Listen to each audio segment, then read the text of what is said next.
Você pode estar cometendo um erro tributário silencioso com seus imóveis e ainda não percebeu o tamanho do problema. Eu digo isso porque a recente regulamentação do IBS e da CBS trouxe uma definição importante sobre a tributação dos aluguéis recebidos por pessoa física. E muita gente ainda está olhando para esse tema da forma totalmente errada. Veja, o foco não deve ser apenas a dúvida sobre quando a pessoa física passa a ser contribuinte dos novos tributos. O verdadeiro foco deve ser outro. Quanto custa insistir em manter a locação na pessoa física quando existe uma estrutura juridicamente mais inteligente, mais eficiente e, em muitos casos, muito menos onerosa. Eu me chamo Bata Simões, eu sou pós-doutor em Direito Tributário, doutor em Direito, tenho mais de 25 anos de experiência no contencioso e no consultivo tributário e atuo também com toda a expertise internacional do direito empresarial e societário e também sou professor na área tributária. E neste vídeo eu quero explicar para vocês de forma objetiva o que mudou com a regulamentação do IBS e da CBS para quem recebe aluguel, qual o risco de continuar operando sem planejamento e por que, em muitos casos, a constituição de uma holding patrimonial pode representar uma economia tributária extremamente relevante, além de organização patrimonial, governança e proteção sucessória. Então já se inscreve no canal, porque o meu compromisso aqui é trazer análise séria, técnica e útil para empresários, investidores e famílias que querem tomar decisões tributárias com inteligência.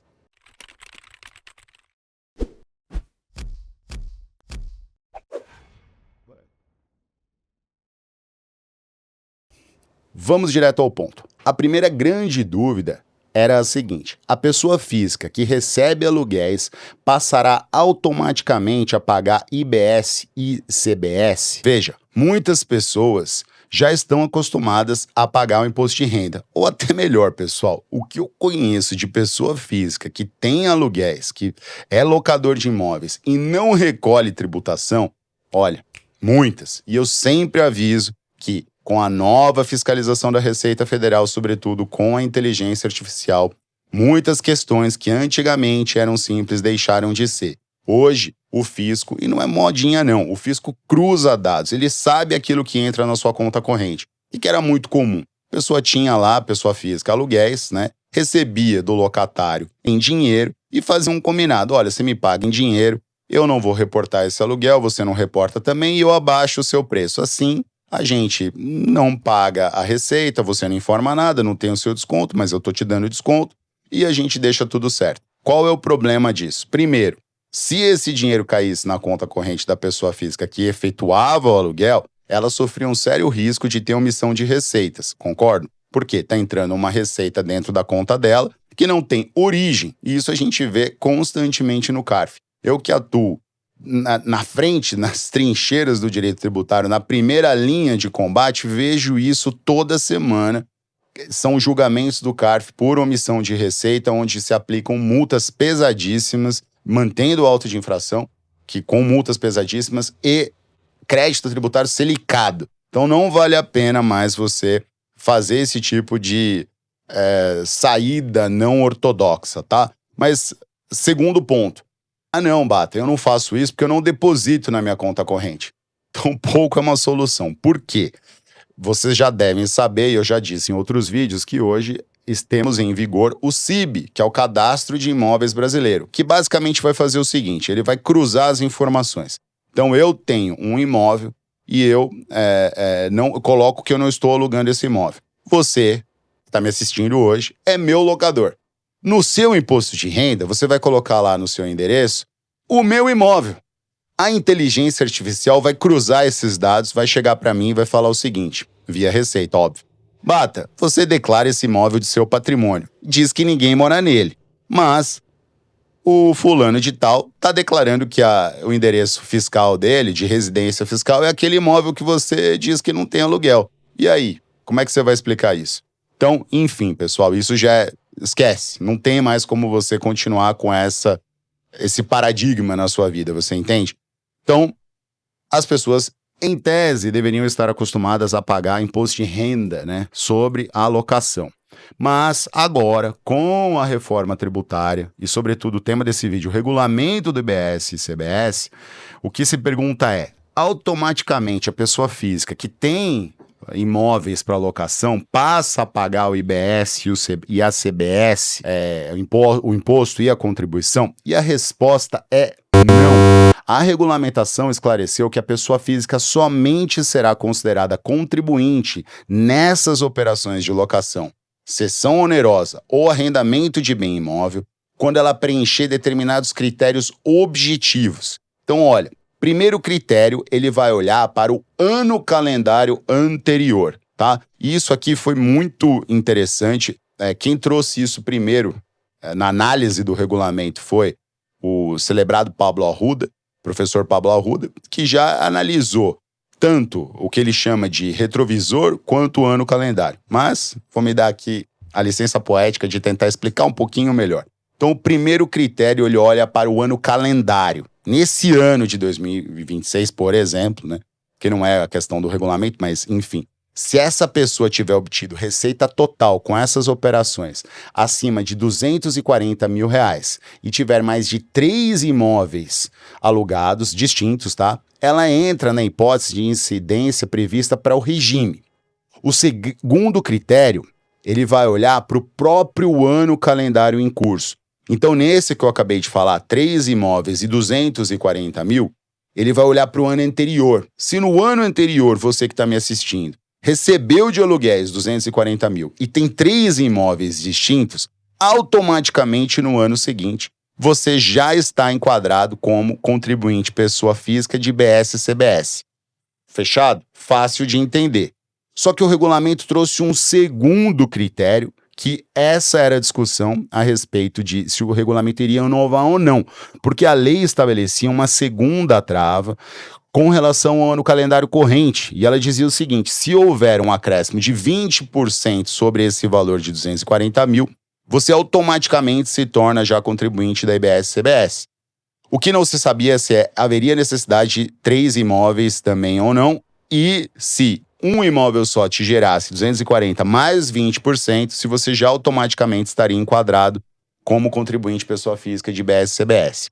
E a receita, com essas operações, né, se a receita exceder em 20% aquele limite, como eu disse, ou seja, ultrapassar 288 mil reais, tá? É mais ou menos isso. Também poderá haver enquadramento, desde que continue presente a condição de mais de 3 imóveis.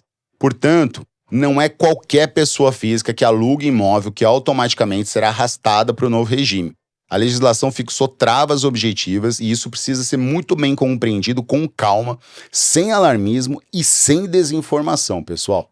Mas olha só, agora eu quero te mostrar por que, do ponto de vista estratégico, essa não é a pergunta mais importante. Apenas para recapitular, 2 critérios, não se esqueçam disso. Primeiro critério, ano calendário anterior. Receita de 240 mil reais e mais de 3 imóveis. Automaticamente, ano seguinte, você passará para o regime IBS-CBS. Segundo critério, no mesmo exercício, você teve 20% a mais de 240, que chega em 288, e se você, pelo regulamento, tem 3 ou mais imóveis, automaticamente você vai estar enquadrado no regulamento e no regime de IBS e CBS. E bata a pessoa física que não tem 240 mil. Não está. E a pessoa física que tem 2 imóveis. Não está. Entenderam?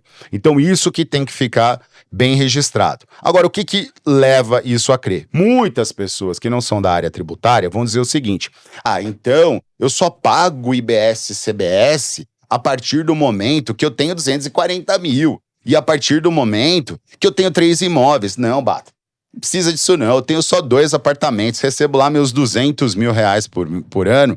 E eu não vou me preocupar com IBS e CBS não. Isso aí é para quem é rico, que tá lá, vai pagar isso aí. Para mim isso não tem relevância não. E essa, pessoal, essa é a pergunta do dia, essa é a pergunta do vídeo, essa é a pergunta que precisa entrar na cabeça de vocês. Sabe por quê? Do ponto de vista estratégico, essa é a pergunta mais importante. E vale a pena, que é a seguinte, vale a pena manter os aluguéis na pessoa física? E aqui começa a parte que interessa de verdade ao investidor, ao empresário, ao proprietário de imóveis e à família que busca eficiência patrimonial.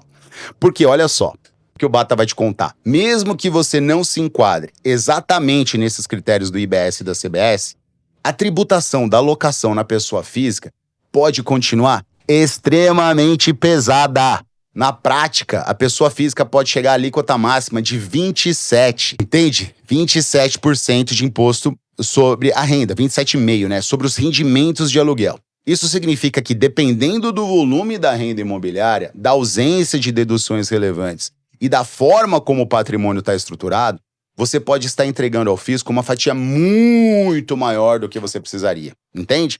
Porque, veja, na pessoa jurídica, especialmente quando é uma estrutura patrimonial bem construída, é possível reduzir significativamente essa carga, pessoal. Sempre dependendo da atividade, do regime tributário adotado, da forma de exploração do imóvel, da contabilização e da modelagem jurídica concreta.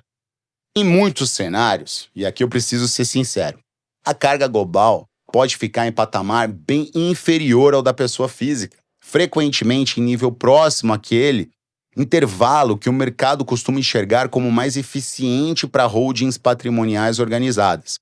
Aqui, no entanto, eu faço uma observação técnica importante. Isso aqui, pessoal, não é fórmula mágica, tá? Eu não estou inventando a roda. E também não é promessa vazia, tá? E não pode ser tratado de forma padrão para tudo e para todos.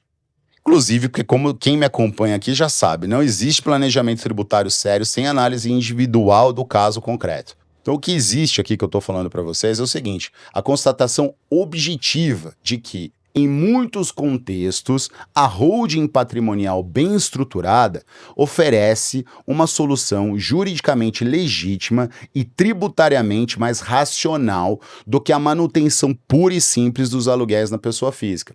E por que isso acontece, Bata?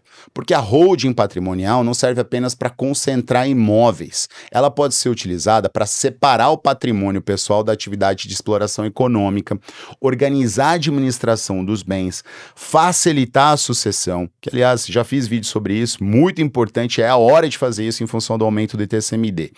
Reduzir conflitos familiares, melhorar a governança corporativa e, em algumas hipóteses, permitir uma tributação mais eficiente. E veja como isso é importante. Muitos proprietários e anos focados apenas em comprar bons imóveis, negociar bons contratos e receber bons aluguéis, mas negligenciam justamente a estrutura jurídica que vai determinar quanto de renda ficará no seu bolso e quanto que vai ser absorvido pelo Estado, pelo leão. Em outras palavras, a pessoa aprende a investir, é um excelente investidor, mas ela não tem ao seu lado o advogado certo. Não tem ao seu lado a pessoa que vai ensinar a estruturar esse patrimônio. E no direito tributário, estruturar mal custa caro. E como custa? Quando a reforma tributária começa a avançar sobre o setor imobiliário e a regulamentação passa a definir critérios objetivos para enquadramento da pessoa física, você que está me vendo aqui, e que tem locação, o que se revela é uma mensagem muito clara do nosso sistema. Quem recebe renda imobiliária de forma recorrente precisa tratar isso com profissionalismo. Não é improvisação, vocês entendem? Não é improviso. Não dá mais para pensar em aluguel como uma renda passiva desorganizada. Nós estamos falando aqui de um patrimônio, de um fluxo de caixa, governança, carga tributária e um governo com um baita apetite de fiscalização. E isso, pessoal, exige estratégia. Outro ponto importante é que a própria comunicação oficial do governo procurou afastar a ideia de que todo proprietário que aluga imóvel passará automaticamente a sofrer uma carga nova e imediata. A orientação oficial foi justamente no sentido de esclarecer que a pessoa física só será contribuinte do IBS e da CBS quando preencher os requisitos legais. Por isso, não se preocupe. A reforma não autoriza generalizações apressadas sobre tributação universal do aluguel por pessoa física. Em um certo ponto eles estavam corretos, mas eles se esqueceram, como eu acabei de dizer, que ter um imóvel na pessoa física e fazer o aluguel, você vai estar lá contribuindo para o governo com 27,5% muitas vezes. Então, pode ser uma conta que não fecha, vocês estão entendendo? O cenário exige seriedade, Não precisa ter pânico, não precisa também ter improviso. Você tem que ter uma leitura técnica da norma e uma tomada de decisão estratégica. Agora, do ponto de vista prático, qual a reflexão que eu quero deixar para vocês hoje? Se você já tem uma carteira de imóveis, se você recebe aluguéis com frequência, se você já ultrapassa, ou você está pertinho de ultrapassar esses patamares que eu citei aqui no vídeo, ou se pretende crescer no mercado imobiliário, o pior caminho é esperar o problema aparecer para só depois tentar reagir. O correto é antecipar o planejamento. É exatamente aqui que entra a holding patrimonial. Essa holding permite que você examine com uma certa antecedência se faz sentido migrar parte da exploração patrimonial para uma pessoa jurídica, vocês entendem? Quais aqueles imóveis que devem ou não integrar a estrutura? Por exemplo, eu sempre tenho consultas me dizendo, mas Bata, eu tenho 4, 5 imóveis, aí tem também o apartamento que eu moro, o que você acha? Ele deve integrar a holding? Eu acredito que não. Teve até uma discussão dizendo que se você mora num apartamento, num imóvel que é da PJ, você tem que pagar o tributo sobre isso, porque você está recebendo como se fosse um benefício da PJ. Segundo, para que você vai abrir mão da proteção do bem de família, né, na pessoa física? Para PJ às vezes se aplica também se você comprovar, mas você vai ter que fazer prova. Ao passo que se está no seu nome e é um único imóvel, você já tem uma prova legal, vocês entendem?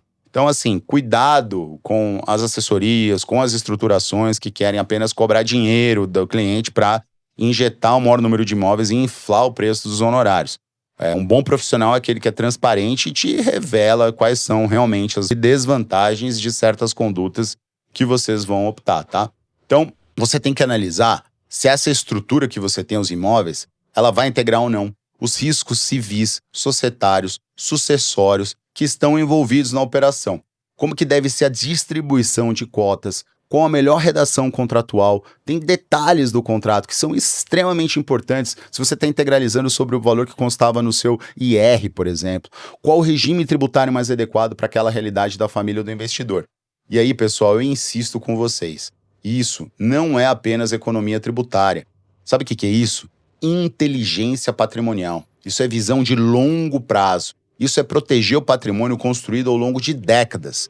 E muita gente ainda olha para a holding como algo distante, sofisticado ou restrito a grandes fortunas. Isso não é verdade. Em muitos casos, a holding é simplesmente uma ferramenta de organização. E quando bem desenhada, ela produz reflexos positivos em 3 níveis ao mesmo tempo: tributário, patrimonial e sucessório. Você reduz improvisos, aumenta a previsibilidade e cria uma lógica empresarial para um patrimônio que muitas vezes já é tratado economicamente como empresa, mas ainda permanece juridicamente disperso na pessoa física. Isso, cedo ou tarde, cobra um preço. Finalmente, quero também fazer uma advertência técnica importante. Construir holding apenas para pagar menos tributos, sem substância, sem propósito negocial, sem lógica patrimonial e sem documentação adequada, é um grave erro. Planejamento tributário de verdade não é aventura jurídica. Não é copiar a estrutura do amigo, não é copiar a estrutura do colega, do vizinho. Não é abrir empresa por impulso. Holding séria exige estudo, horas de análise, origem dos bens, composição da família, qual o objetivo econômico, o histórico de rendimentos que você possui, qual é a realidade da sua sucessão na sua família, o seu regime de casamento, a compatibilidade entre forma e substância. E é exatamente essa seriedade que diferencia a economia lícita da dor de cabeça futura.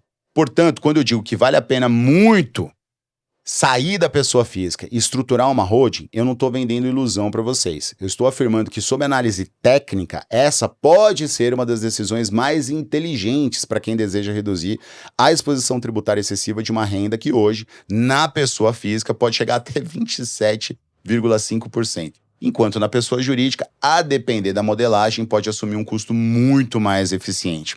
E aqui vai a conclusão central do vídeo de hoje. Espero que você tenha me acompanhado até aqui. A grande discussão não é apenas saber se o novo regulamento do IBS e da CBS alcança ou não a pessoa física em determinada hipótese. A verdadeira discussão é entender que o ambiente tributário brasileiro está exigindo cada vez mais sofisticação, planejamento e estrutura. E você precisa ter ao seu lado o melhor profissional, aqueles profissionais que dominam o direito tributário, o direito societário, que tem uma vivência internacional, que tem experiência prática para te auxiliar sobre todos os ângulos.